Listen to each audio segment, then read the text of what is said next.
Merci d'être là. Bienvenue. Donc, Julien et Sylvain. Sylvain et Julien vont vous présenter tout ce qui est BDD, le lien avec les métiers, et que ce soit du PO, que ce soit même les équipes, et la place sur cette galerie de conférence. Merci Régis.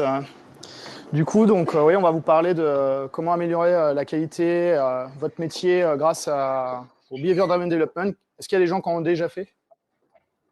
Quelques-uns. Ah, c'est bien, du coup, ça fait plaisir. Ils pourront peut-être partager aussi leur feedback à la fin avec nous. Avant de commencer, on va faire un petit peu d'histoire et je vais laisser Julien commencer. Tiens. Merci. Alors, en 80, il y a un monsieur qui s'appelle Kenny Bay, si vous connaissez.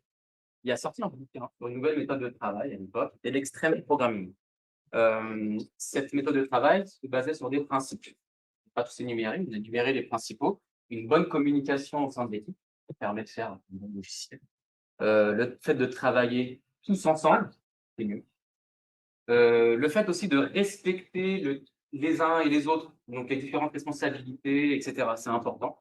On a une bonne ambiance dans l'équipe, une bonne harmonie.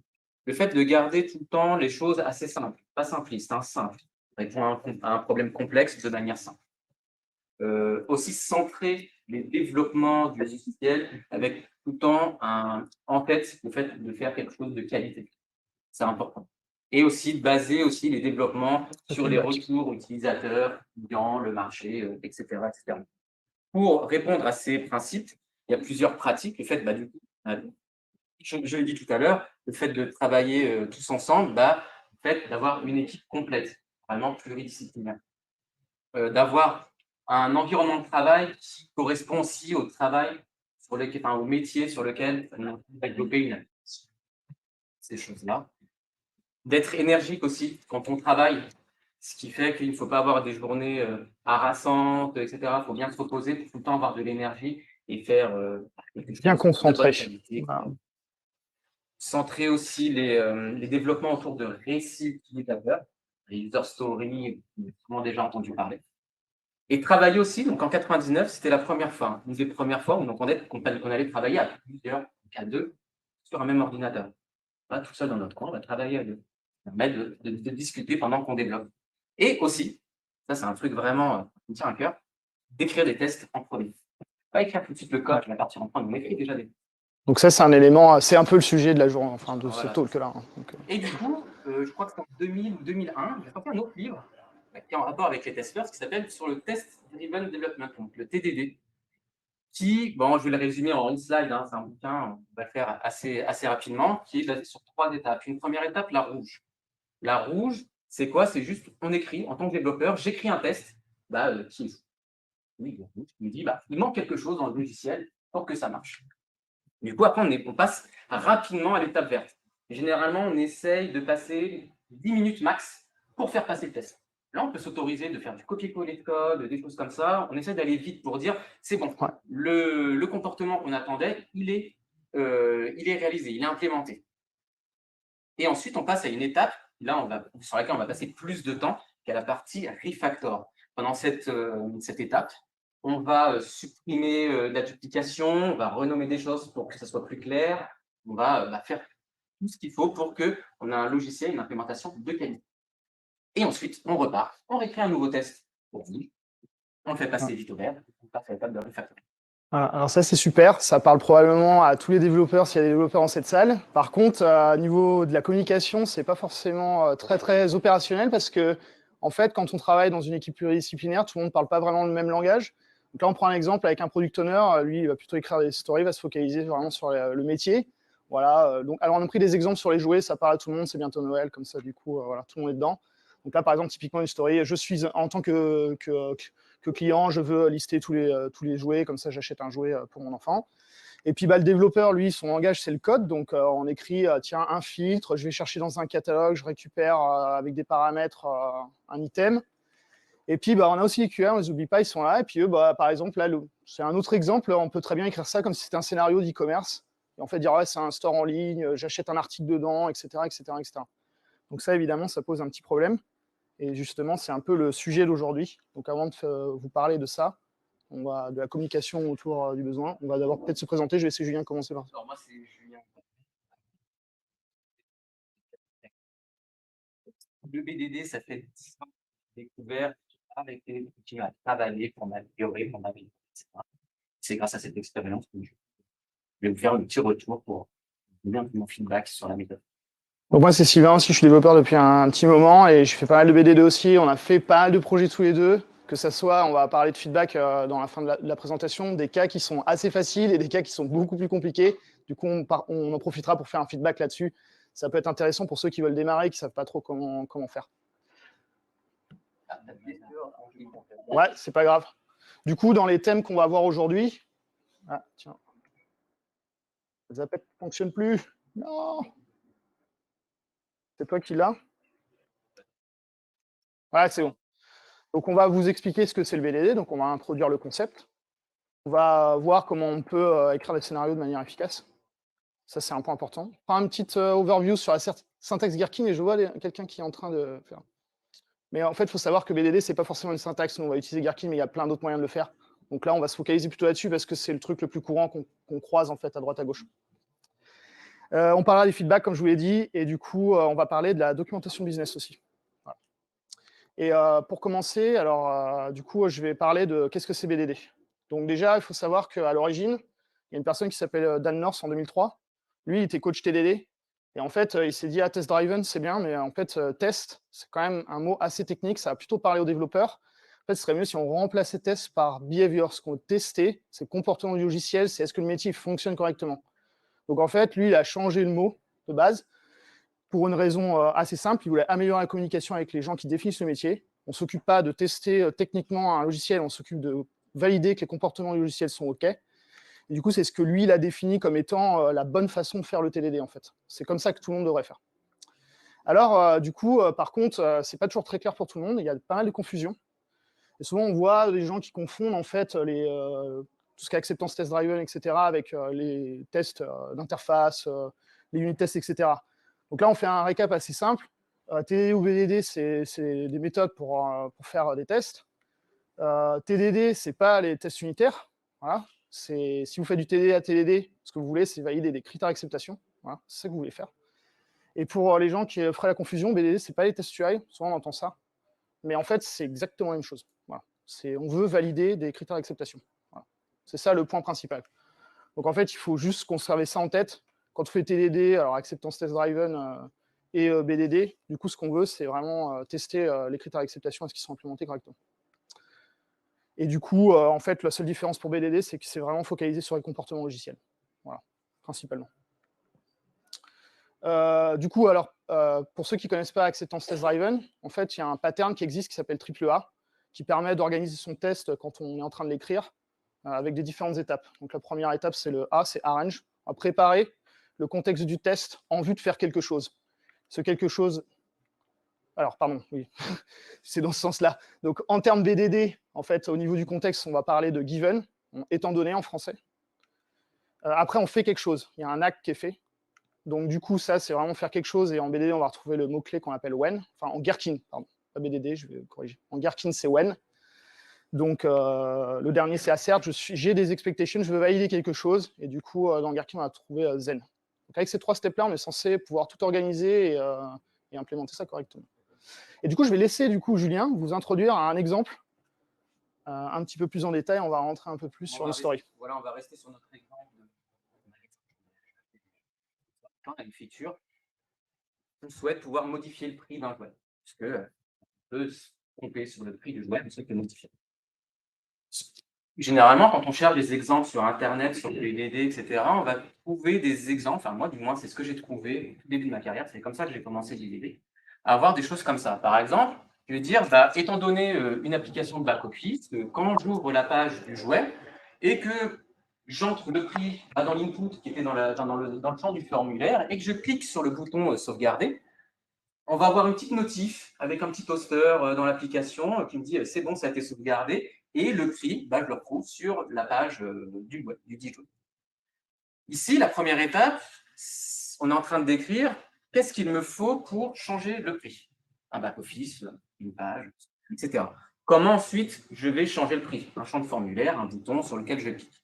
Et ensuite, comment on vérifie que le prix a bien été changé? J'ai une notif et j'ai bien le champ qui est mis à jour dans la page du jouet. Ça reprend du coup, ce qu'a expliqué Sylvain juste avant. Pourquoi nous, on considère que ce n'est pas une bonne option? C'est généralement, on va passer par cette première étape, mais on peut l'améliorer. Pourquoi? Parce qu'ici, on est en train de décrire comment on met à jour le prix dans une application back-office. Et qu'est-ce qui se passe si mon application, mon UI, elle change? Donc, je sais pas, je veux faire la commande avec une commande vocale. Tiens, ça ne marche plus. Voilà. Par exemple, hein, c'est mobile, bon. Exemple arbitraire. Voilà. Et qu'est-ce qui se passe aussi? Finalement, derrière une application, il y a une API. Je veux avoir des tests automatisés ou décrire le comportement de mon API. Je vais être obligé de réécrire un scénario. C'est un petit peu dommage.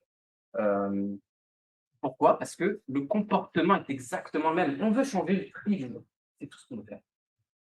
Du coup, on a un exemple tout à l'heure, on est bien montré. En voyant notre petit scénario comme ça avec des encore pire. Si on est développeur SQL, comme nous, moi je suis développeur back-end, je peux écrire un scénario comme ça. J'ai un HTTP client, je configure l'URI du back-end, je prépare un payload, je tape sur l'URL, etc. Ça, je pense que des vidéos, des personnes qui ne sont pas du tout techniques, elles ne vont rien comprendre. Pourtant, je suis en train de décrire exactement la même chose. Alors, on force un peu le trait pour montrer un peu que bon, c'est pas forcément la bonne voie, c'est parce on est focalisé sur un aspect technique en fait. Malheureusement, j'ai déjà vu ce genre de choses. Et voilà, malheureusement, ça arrive. Alors quand ça arrive, surtout faites pas ça chez vous, ça c'est dangereux. Hein. C'est vraiment, si vous voulez perdre tout le monde, vous avez gagné, vous faites ça. Voilà. Et du coup, comment on pourrait écrire ce scénario pour se concentrer seulement sur le comportement? En fait, c'est assez simple.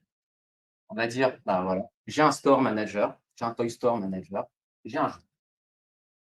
Quand je date, quand je mets à jour le prix du jouet, mais alors le prix du jouet est mis à jour. On peut aller encore plus loin en fait. Là, du coup, c'est tout le temps les mêmes étapes. Voilà, on voit qu'en fait, on a tout le temps les mêmes étapes. C'est juste l'écriture qui diffère. Et si on se concentre vraiment sur le comportement, on peut avoir quelque chose de beaucoup plus simple.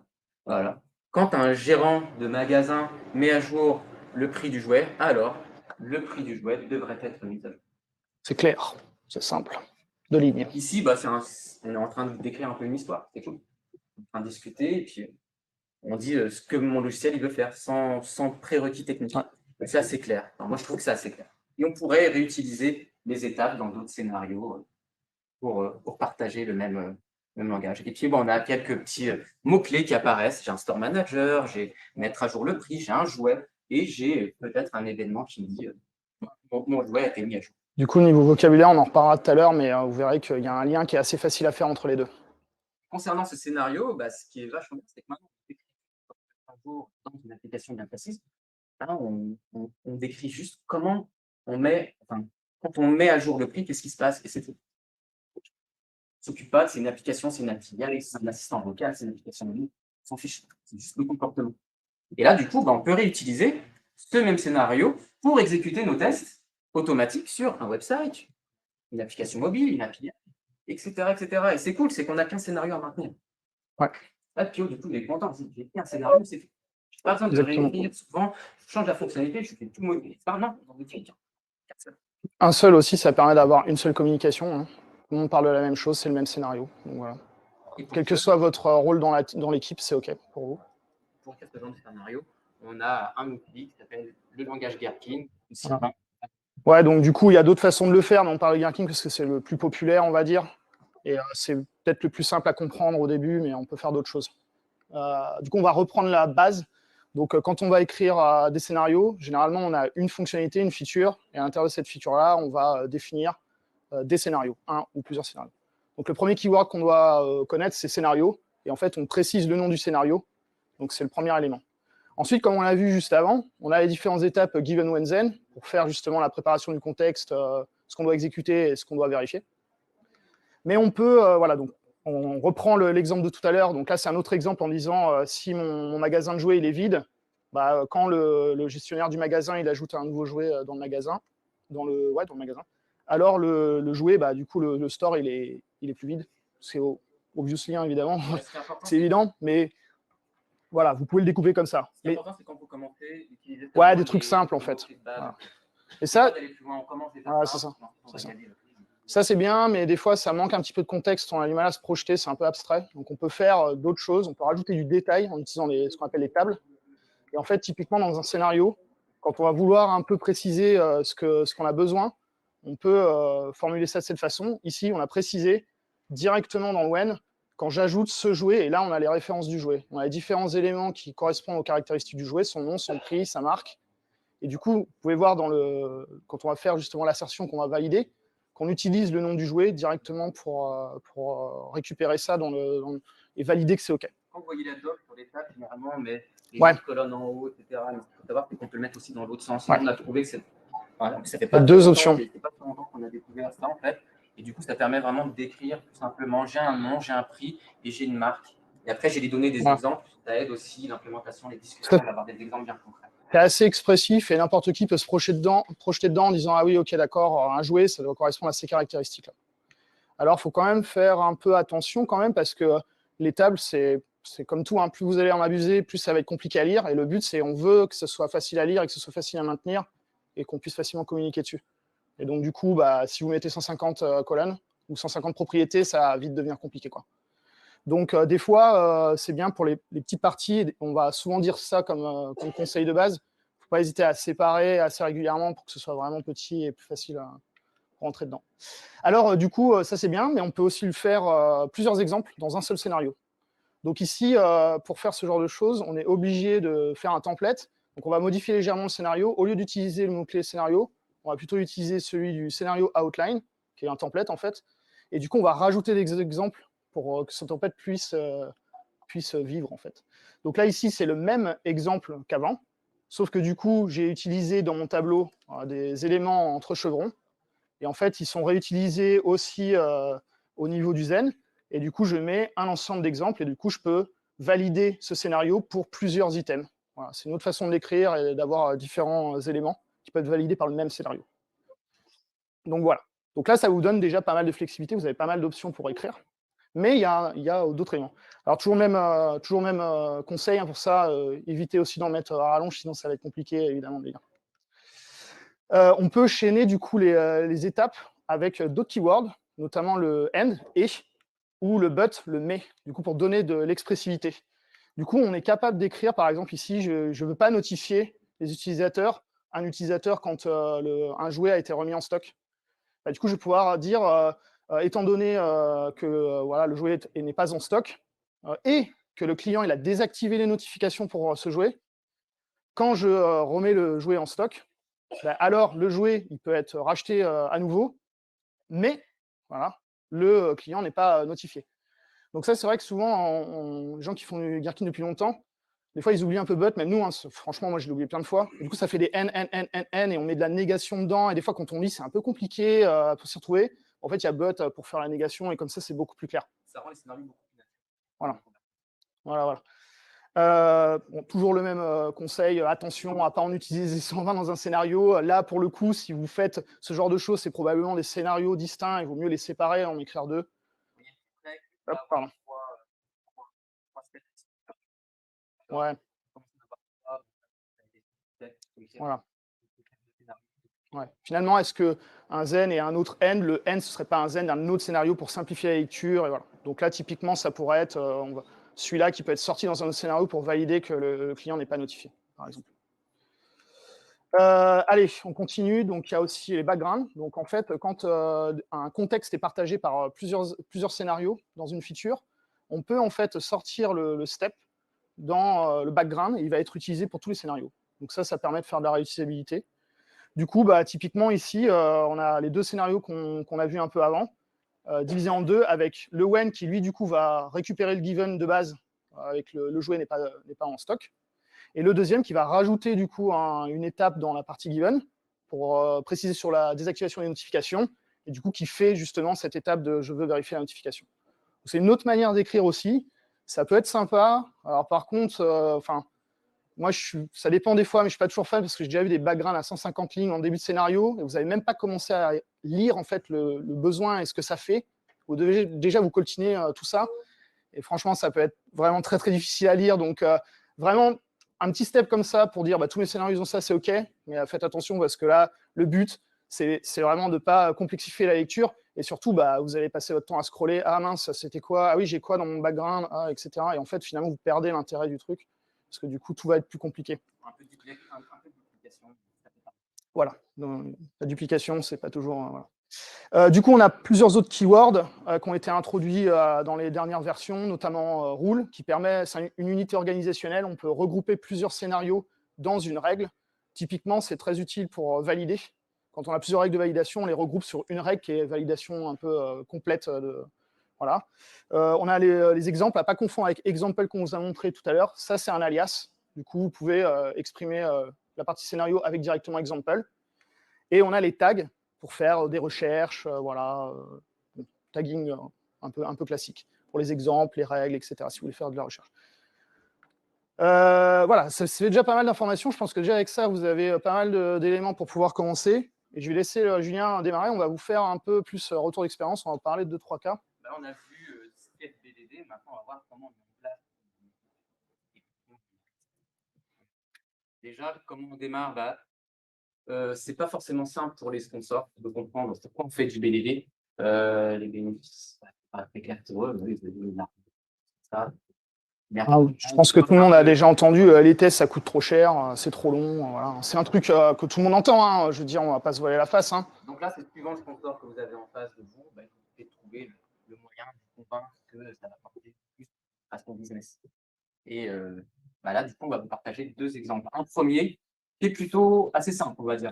On était dans une entreprise, l'agilité, c'est bon, tout le monde veut faire de l'agilité, c'est la direction veut que tout le monde soit agile, etc. Donc, c'est cool. Et donc, on est arrivé dans cette compagnie, on n'a pas peur du changement. C'est plutôt cool, parce qu'on est déjà dans une optique on est agile, on sait qu'on doit changer, etc. Ouais. On a des équipes pluridisciplinaires avec des product owners, des QA et des développeurs, tous ensemble sur une feature. Ça, c'est cool. Ça, c'est bien. Et on avait déjà quelques scénarios. Les équipes écrivaient des scénarios. Bon, malheureusement, ils se basaient sur des interfaces, des maquettes d'interfaces utilisateurs. Donc là, on avait je clique ici, je remplis les champs, les choses comme ça. Ce n'est pas forcément une mauvaise chose, puisqu'on a une base sur laquelle on travaille. Donc, il n'y a pas de honte à se dire on travaille avec des click-on, etc. C'est un début, on peut commencer comme ça. Mais il faut avoir conscience qu'on peut améliorer. Donc, c'est mieux de démarrer par ça, au moins vous avez quelque chose et puis vous pouvez commencer à travailler avec votre équipe autour de ça et améliorer au fil de l'eau, évidemment. C'est pas, voilà, il n'y a pas de honte à faire ça au début, pas de problème. Exactement. Et au fur et à mesure que tu peux écrire le scénario, les gens se posent la question qui est responsable d'écrire le scénario? Moi, la réponse c'est le PO. Le PO, il écrit le scénario. La partie dev. Les PO, ils disaient non, c'est le dev qui doit. Un peu mieux. Pardon. Ok, c'est bon comme ça? Allez, ok, ça marche. Je hausse un peu le volume. Et du coup, on s'est posé la question aussi, ok, on a des scénarios, mais basés sur lui, qu'est-ce qui se passe pour les tests back-end? Dans cette société, il y avait une séparation des équipes front et des équipes back. Ça, voilà. C'est dommage, on va devoir écrire les scénarios, ce qu'on expliquait tout à l'heure. Et au niveau de la communication, on parlait tous ensemble, mais avec des mots un peu différents. Du coup, ça faisait des incompréhensions et on perdait un peu de temps, des fois, dans les réunions. Des allers-retours. Beaucoup d'allers-retours, du coup, la communication est assez brouillée, c'est un peu dur d'avancer. On fait la même chose, mais on ne se comprend pas trop. Voilà. Donc... Des sessions des grooming sessions, des sessions où on va raffiner un peu nos scénarios tous ensemble, tous les jours, pendant 15 minutes. Ouais. C'est cool en fait. Moi, les réunions, personnellement, dès que ça dure plus de 45 minutes, je décroche. C'est un peu la règle. En plus, 15 minutes, du coup, c'est vachement cool. Et ce qu'on s'était dit, on le met juste avant le déjeuner. Ça va pas déborder. 15 minutes, tout le monde a envie de manger, exactement. Ouais. Et c'était tous ensemble. Les meetings, on met tous ensemble. Vraiment, bien les gosses. QA, PO, les développeurs, tout ensemble. Et surtout, on s'est dit, pas d'interface utilisateur. On va juste discuter ensemble. Ouais, on a une base, peut-être, un scénario. On l'a pas mis, c'est pareil, hein, pas de documentation d'API. Hein. Bien sûr, on le range dans le même coin. Ton Swagger, tu le laisses dans ton coin. Ça intéresse probablement pas le PO ou le PM, tu vois. Voilà. La première session, on s'est dit qu'on va prendre un exemple qui existe déjà. On a déjà un scénario. Et on va juste remplacer les ici, là, par juste BB1, qui correspond juste à notre métier. Ensuite, on a demandé, après cette première session, de dire, Pio, tiens, est-ce que tu ne prendrais pas aussi un scénario pour la prochaine session, pour demain, et tu remplaces, tu fais le même travail qu'on a fait ensemble aujourd'hui. Du coup, au fur et à mesure des semaines, C'est devenu vraiment rituel. On savait qu'à 11h45, on avait notre petite grande session tous ensemble. Des fois, on n'en avait pas besoin, donc on la zappait. Des fois, on en avait vraiment besoin. Des fois, Vraiment besoin. PO, il arrivait, le scénario, 5 secondes, voilà, je l'ai refine, il ressemble à ça, ok, super, voilà. C'est fini, il n'y a rien d'autre à dire, c'est bon, c'est ready, on y va. Et ce qui s'est passé, du coup, oui, on discutait tout, on discute. Ce que ça a donné, c'est que tout le monde discutait ensemble. Il n'y avait pas chacun dans son coin, etc. Mais il y avait quelqu'un qui apportait un peu de matière pour la discussion. Et ce qui est génial, c'est qu'après quelques temps, le PO, il commençait à prendre le lead, c'est rigolo. Il n'y avait pas quelqu'un qui disait, tiens, le PO, tu ramènes ton truc, les autres, vous venez, on discute, etc. Non, en fait, c'était lui qui disait, allez gars, j'ai un scénario, on y va, il guidait. Et ça s'est fait naturellement. Pourquoi? Parce que c'était que 15 minutes. C'était pas très long à préparer. Et ce que je voudrais revenir juste sur l'avant-dernier point, mais en fait, c'est assez important parce que même des gens qui étaient juniors, et on avait eu un junior qui est rentré dans notre équipe, et en fait, il était du coup super motivé parce qu'il était participant actif, et vraiment, il avait de super idées, ça fait des améliorations sur le produit au passage. Voilà, le fait qu'on parle avec des mots simples, vraiment le métier, et du coup, ça lui avait beaucoup plu. Donc voilà, tout le monde peut vraiment démarrer comme ça, et voilà, et avoir l'impression de vraiment clairement participer au truc, quoi. Et ça, c'est bien ça. Ça, c'est bien.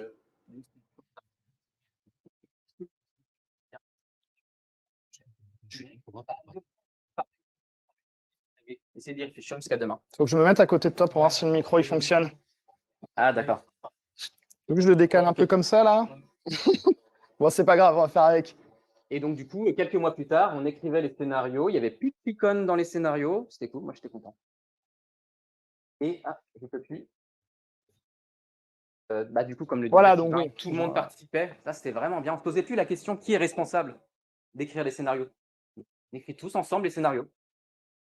Et la communication, elle a commencé à s'améliorer. On a commencé à avoir un vocabulaire qui émergeait. On a même commencé à écrire, donc Confluenceur, que je préfère, mais au moins, on avait un glossaire des termes métiers qu'on commençait à écrire avec des définitions. Donc ça, c'était bien. Et c'est intéressant pour les nouveaux arrivants qui viennent, qui consultent le glossaire. Ils savent de quoi on parle, en fait. Et ce qu'on pouvait faire aussi, c'est déployer une documentation métier de notre métier, en fait, automatiquement à chaque déploiement. Et ça, c'est bien parce qu'on peut même les partager avec nos sponsors, nos stakeholders et tout ça. Alors, on en reparlera un petit peu plus tard. On va en parler un petit peu après. Documentation business. Et au niveau des pratiques de test, on a commencé à pouvoir exécuter un même scénario sur différentes couches de notre application, sur l'application front, sur l'application mobile et sur le back-end. Hier, on en discutait avec quelqu'un de l'orga, justement. Et en fait, nous, on a eu un QA en cours de route, il n'était pas là au début. Et quand il est arrivé, il a vu qu'on faisait tout comme ça, il était ravi, quoi. Pour lui, ça lui a vraiment pré-mâché le boulot. Et après, il s'est approprié le truc, il a réussi à faire toute son automatisation, il participait aux sessions. Il était super à l'aise, quoi, tout de suite. Et c'était génial parce que du coup, la qualité était vraiment au maximum. Là. Et lui, il prenait un scénario pour l'exécuter sur toutes les couches. Voilà, sur toutes les couches et tout. Voilà, il n'avait pas besoin de s'embêter à passer du temps sur cette partie-là. Lui, il avait juste à automatiser, donc il était beaucoup plus efficace et tout. C'était vraiment super, quoi. Bon, tout ça, c'est beau. C'est ça que vous voulez, en fait. C'est ça que vous attendez. Le pire. Et ça, Sylvain, c'est un spécialiste. Ah ouais, moi, je suis un spécialiste. Je vais lui laisser la parole. Moi, j'ai pas de chance dans la vie. Des fois, j'essaie de faire des trucs bien, mais voilà. Et pour cet exemple, donc là, il ne m'a pas embarqué avec lui. Donc là, Donc là, on va parler d'un cas. Alors, c'est un cas, en fait, en vrai, je ne t'ai pas embarqué, mais on l'a déjà eu chez d'autres clients avec qui on a travaillé. C'est un truc assez fréquent. C'est le contexte, on va démarrer. C'est vraiment le contexte vraiment le plus dur. J'ai pas de PO, de PM ou de business expert vraiment bien identifié qui parle que métier. Il n'y a pas de spec, ou alors c'est des vieilles specs type Excel avec les lignes. Excel, ouais, aucune maturité sur les méthodes de test, coverage 0. Voilà, comme ça au moins, pas de QA. Ouais, parce que pourquoi faire? Non, je rigole. Pauvre QA. Ouais. On aurait bien voulu en avoir un justement là, parce qu'il aurait probablement sauvé la mise à ce projet-là pas mal de fois. Des standards de qualité aussi assez discutables. On pense qu'on fait des trucs bien, mais finalement, ça peut se discuter et pas vraiment agile. Alors là, c'est très compliqué. Et ça peut paraître un très mauvais départ, mais il faut toujours se focaliser quand même sur les points positifs. Le premier point, c'est il y a quand même la volonté, on sait qu'on n'est pas bon sur la qualité, on veut s'améliorer. Donc ça, c'est vraiment, si vous entendez ça, il faut y aller tout de suite, parce que là, vous pouvez aider tout de suite. Ouvert au changement, donc ça va. On peut quand même, on a une petite marge de manœuvre, pas trop non plus, mais au moins on sait qu'on peut faire certaines choses. Et on a surtout, et ça, on va revenir là-dessus, identifier un business expert, vraiment quelqu'un qui connaît le métier. Lui, il va devenir crucial pour la suite des opérations. Du coup, voilà. Alors, le problème ici, c'est le changement, ça fait peur. Voilà. Donc là, clairement, Si vous êtes dans ce cas de figure-là, il faut avoir la posture du coach et il faut vraiment, surtout, faire des transitions vraiment soft. Ne pas essayer de transformer toute l'organisation de l'entreprise, ça ne marchera jamais. Commencez tranquillement, doucement dans votre coin et pour essayer de convaincre les gens, discuter, parler de certaines approches. Et du coup, donc, on a scénarisé ça. Donc, Julien, tu vas faire mon business expert. Ah, super, voilà. super. Donc, voilà. Donc, du coup, alors souvent, ça commence comme ça. Voilà. Bah, du coup, par quoi on commence? Donc, du coup, alors le premier conseil, et ça peut paraître basique, mais partez pas direct dans le BDD, tout ça, hein, parce que en fait, lui, il connaît pas. Donc, le mieux, c'est on parle, on fait un interview assez classique. On parle, on va prendre des notes, on va essayer de comprendre un peu ce qu'on est censé faire dans ce logiciel-là. Ok, mais du coup, tu m'as vendu ton BDD. On écrit des scénarios, c'est ça? Donc, pas vraiment tout de suite. Ce qui nous intéresse, c'est vraiment focaliser l'attention de la personne sur il me faut absolument extraire le métier en premier, j'ai besoin de savoir. C'est plus important que le reste, en fait. Scénario, c'est juste une manière de le formaliser, mais il faut avoir l'essence même du métier. Ok, bah, allons-y. Voilà. Donc, du coup, généralement, quand on est là, on dit bon, on va prendre un cas simple pour commencer. Et puis, alors moi, j'ai pas de chance parce que ça m'arrive souvent, mais je tombe sur des trucs un peu comme ça. Ça, c'est pas vraiment le vrai, c'est plus une caricature, mais je l'ai déjà eu plusieurs fois. On a un espèce d'interview, ça parle d'une table dans une base de données, et ouais, si tu veux activer telle règle, il faut changer telle propriété dans telle colonne, c'est un peu compliqué. Là, on voit qu'il y a quelques termes quand même. Il y a une liste de bullet points, ça ressemble à des événements métiers, mais on n'est pas sûr. Enfin, voilà. Je vous demande pas de comprendre le scénario, c'est pas forcément le but. Donc ça pourrait paraître, n'importe qui pourrait dire, oh là là, je suis dégoûté, c'est bon, on arrête. En fait, c'est pas si nul que ça, en fait. Il y a quand même pas mal d'informations là-dedans sur lesquelles on peut travailler. Et en fait, là, dans ce cas-là, il faut absolument faire des feedbacks honnêtes tout de suite, parce qu'il faut absolument creuser plus. Donc, il faut sortir la personne, du coup, en ayant des feedbacks honnêtes de sa zone de confort pour lui faire comprendre on peut faire mieux que ça. Enfin, on va aller un peu plus loin. Donc, voilà, donc du coup, on reprend les... voilà, généralement, ça va, Julien? l'expert métier, il était revenu devant Sylvain, il nous dit c'est bon, bon, tu as compris, compris. on peut y aller. Bon, là, clairement, moi, c'est vrai que j'ai tendance à dire ouais, c'est un peu trop technique, je suis pas sûr. Voilà. En fait, finalement, le business expert, il est un peu dans la tech aussi, donc voilà, là, c'est un peu compliqué. Ouais, je suis pas sûr d'avoir très bien compris. Bon, là. Du coup, voilà. Question fatidique. Du coup, on peut créer les scénarios maintenant, c'est bon? Donc là, il faut pas hésiter à dire, moi, la session, ça m'a pas forcément aidé à comprendre si bien que ça le métier. Donc voilà, vaut mieux le dire plutôt que de rien dire. Sinon, vous allez finir avec des scénarios, comme on voit au début, qui sont un petit peu trop tech. Du coup, voilà, là, à ce moment-là, réaction. Je ne sais plus trop quoi faire, en fait. Du coup, moi, je sais pas. Voilà, souvent, c'est ça. Ouais, je sais pas c'est quoi ton truc, je sais pas trop ce que tu veux faire. Moi, j'ai l'habitude de faire ça. Ça se trouve, la personne, ça fait 20 ans qu'il fait ça. Donc voilà, c'était OK pour tout le monde.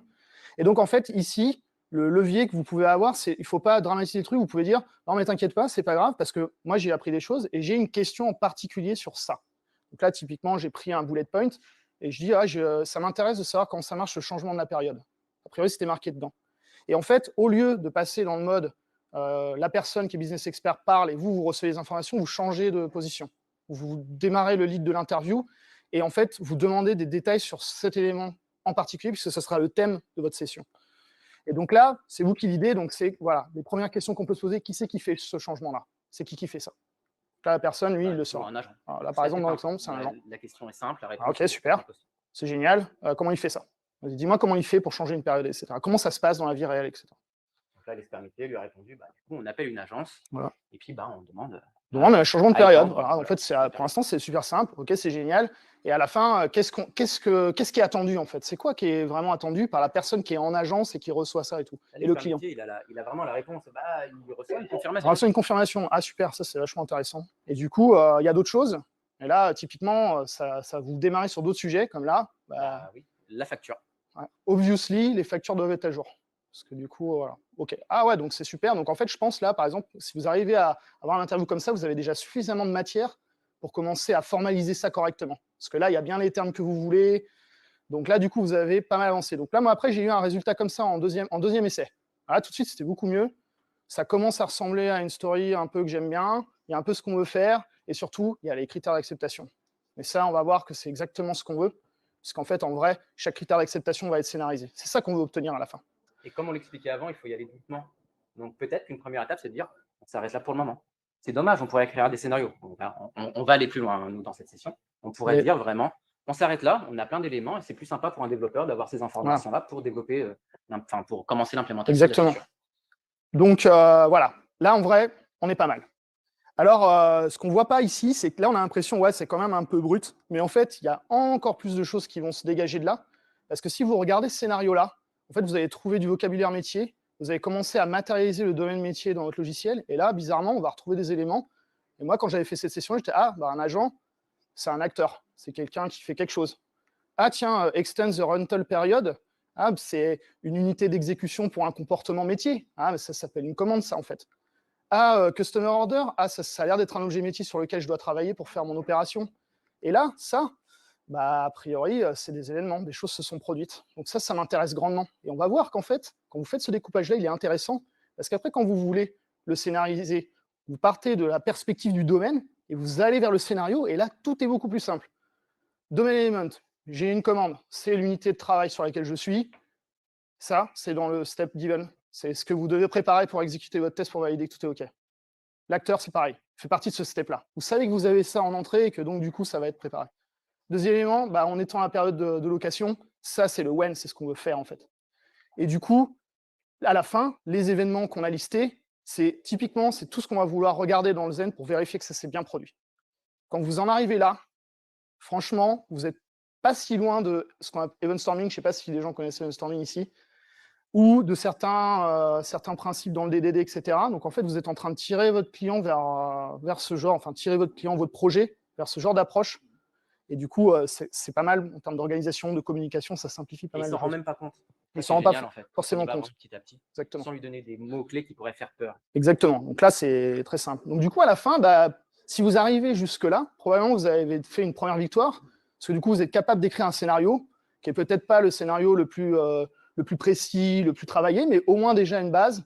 Et ici, on voit bien, étant donné une commande, quand un agent étend la période de location de la commande, le nombre de jours de location a été changé, le prix de la facture a été mis à jour et le client il a été notifié. Voilà. Et là, en fait, vous avez en bas les petits post-it avec les différents éléments. On a mis les couleurs parce que ça matche un peu avec les couleurs de Evenstorming.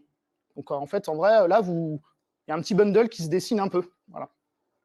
Alors, donc là, c'est la fin. Voilà. Alors, moi, dans mon cas, on a réussi à faire ça. Mais en fait, quand on est dans des contextes un peu difficiles, il ne faut vraiment pas lâcher l'affaire parce que le moindre moment où vous lâchez un petit peu, ça peut vite repartir en travers.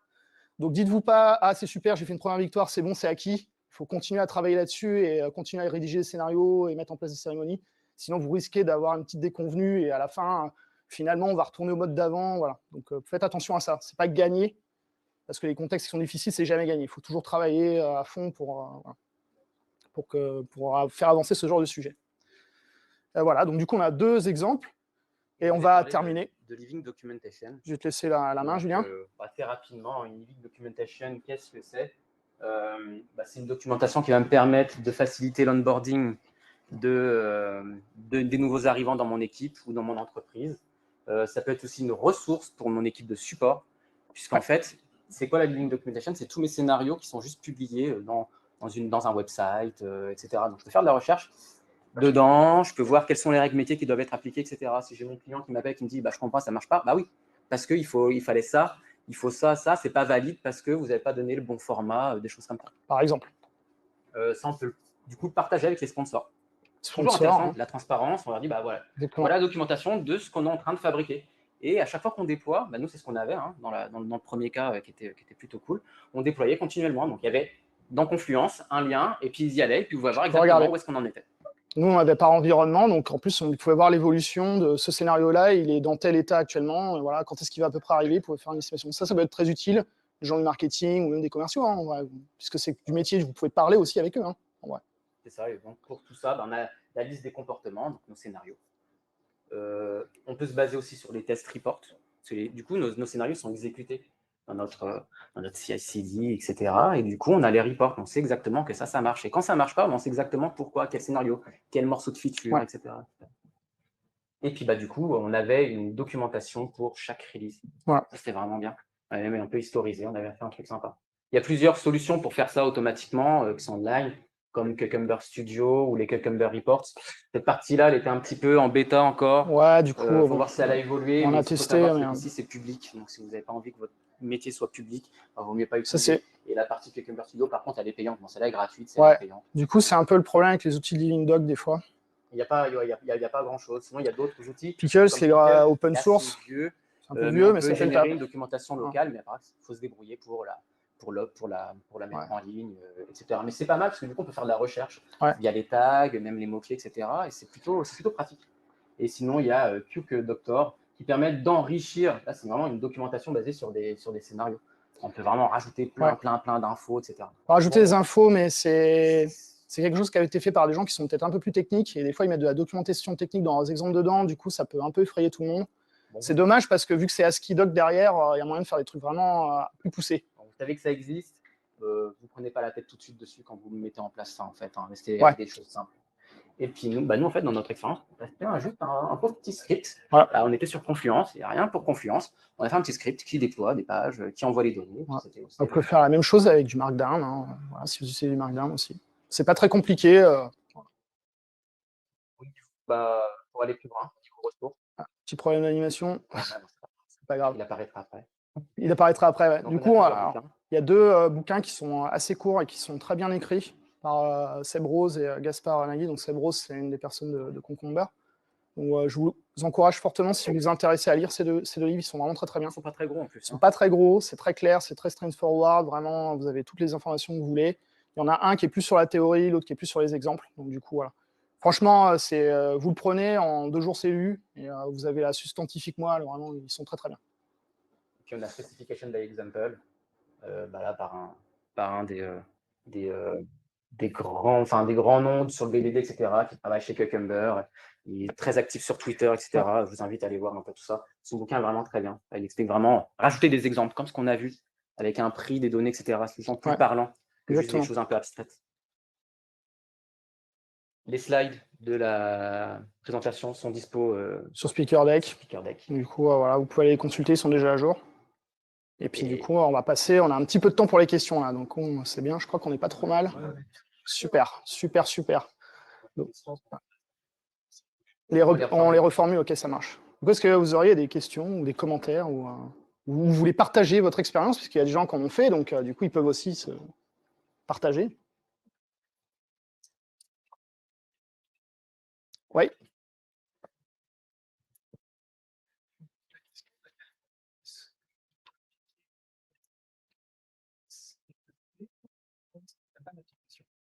D'application technique.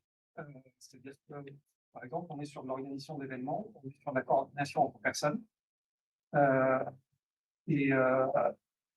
quel point est-ce que c'est applicable pour clarifier les process entre les personnes? Donc la question, c'est pour reformuler, c'est est-ce que c'est applicable dans un domaine qui n'est pas forcément du développement logiciel, pas forcément technique, exemple, organisation d'une conférence, ou voilà. Je vais répondre à cette question. Moi, j'ai pas eu de cas particulier avec ça. Je pense que le but du BDD, avant tout, c'est d'améliorer la communication en fait, entre les personnes, partager les mêmes termes, business, etc.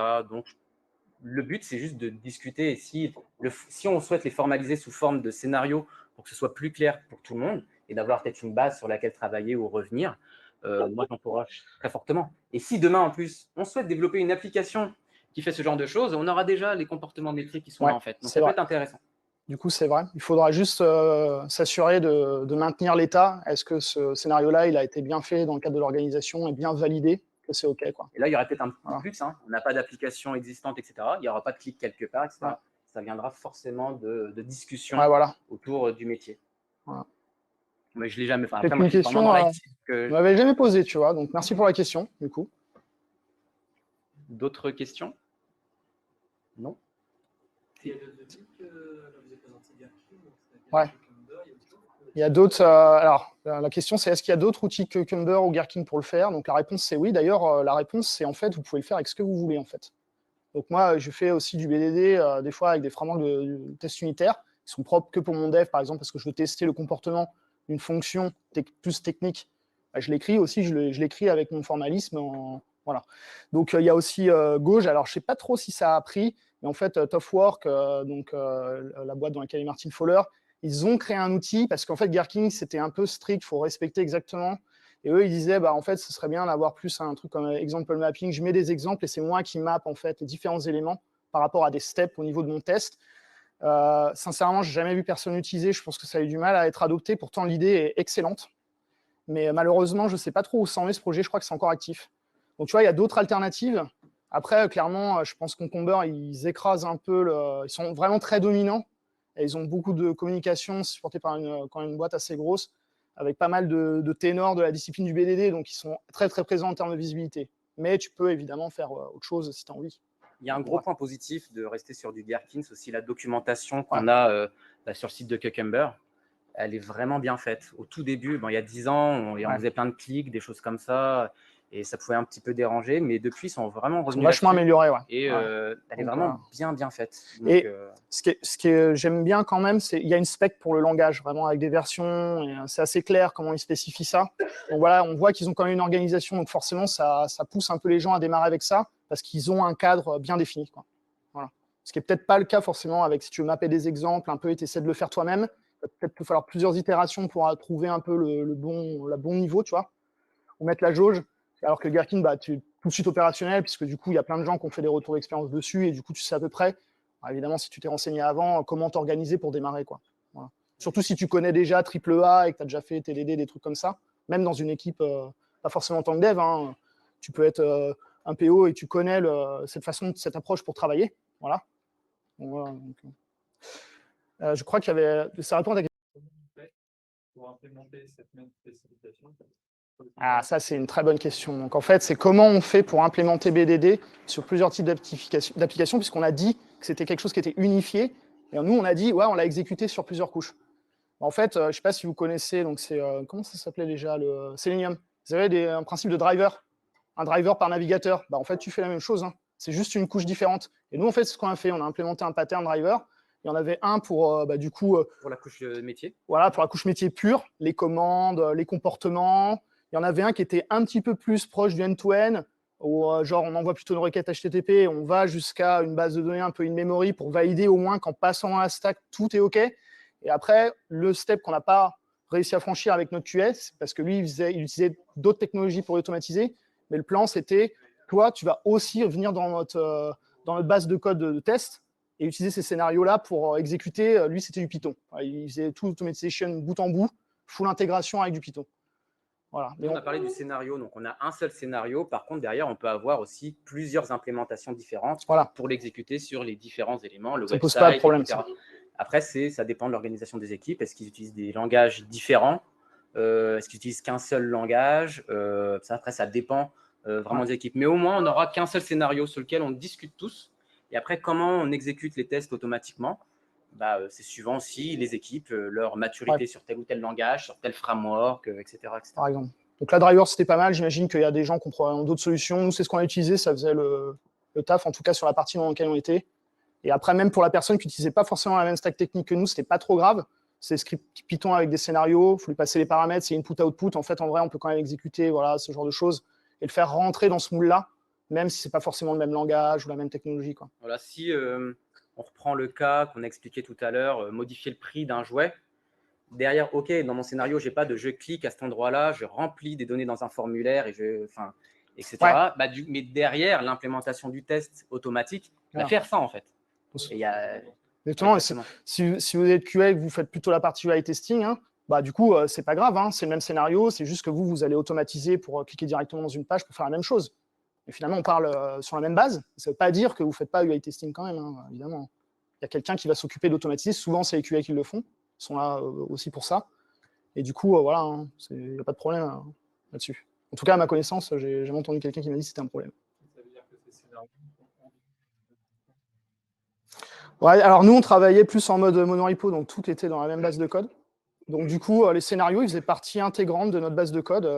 Voilà, ils étaient dans un endroit partagé pour tout le monde. Voilà. Dans une mission où j'étais, on avait, c'était au tout début, notre PO, il utilisait même Git à l'époque. Il écrivait les scénarios dans un petit éditeur de texte, et puis après, on lui avait appris aussi à commiter. Et en fait, le début de la feature, c'était pas du code, c'était des scénarios.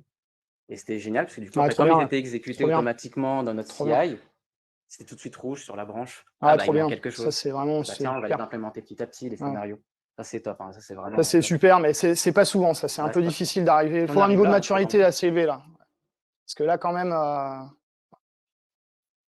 Est-ce qu'il y a d'autres questions? Plus de temps? Ah, pardon. Ouais, non, on garde pas trop le temps. Oui, à venir en parler avec nous. Ah oui, avant de partir, il y a le QR code sur la présentation, on l'a mis dans les slides, mais vous l'avez aussi à l'extérieur si vous voulez nous faire des feedbacks. Merci beaucoup. Merci à vous.